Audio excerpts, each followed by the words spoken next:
Symphony Nova Scotia played the Canadian debut of a controversial new symphony last Thursday. Conducting the orchestra was two-time Grammy Award winner Joann Falletta. Caitlin had the chance to go backstage and interview Falletta and talk to her about the music and why she thinks even the classics have room for improvement.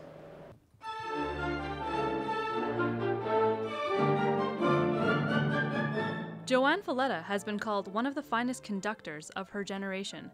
She has a reputation for conducting rare and often unknown works, like this one.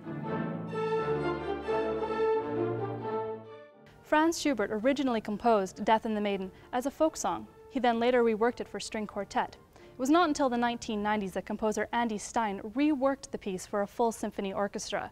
Many saw this decision as quite controversial. However, guest conductor Joann Falletta with the Symphony Nova Scotia thinks that a full symphony can only improve upon Schubert's work.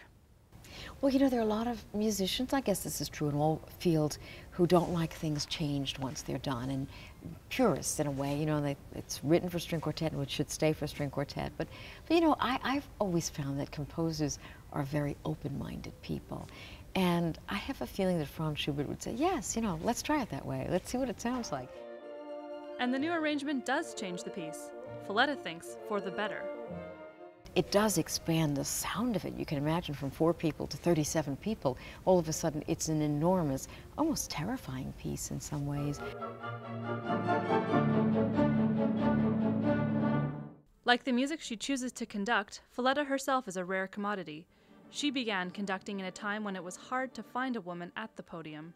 Although that is now changing, Falletta says that her gender influences how she chooses to conduct. You know, women, especially in my generation, were just generally more collaborative, and they worked in a more collaborative way, not in the sort of tyrannical way that conductors used to work in. And I think that that has always left me open to thinking of the orchestra in a way as a democracy where we're all making music together and we're working together, and even though I have to have the ultimate authority in a way just to make things work, I'm very open to what the musicians are thinking and feeling and how they're playing, and maybe that has shaped how I like to think about music. Death in the Maiden with the Buffalo Philharmonic is up for a Grammy at the end of this month. For The Facts, I'm Caitlin Hanson.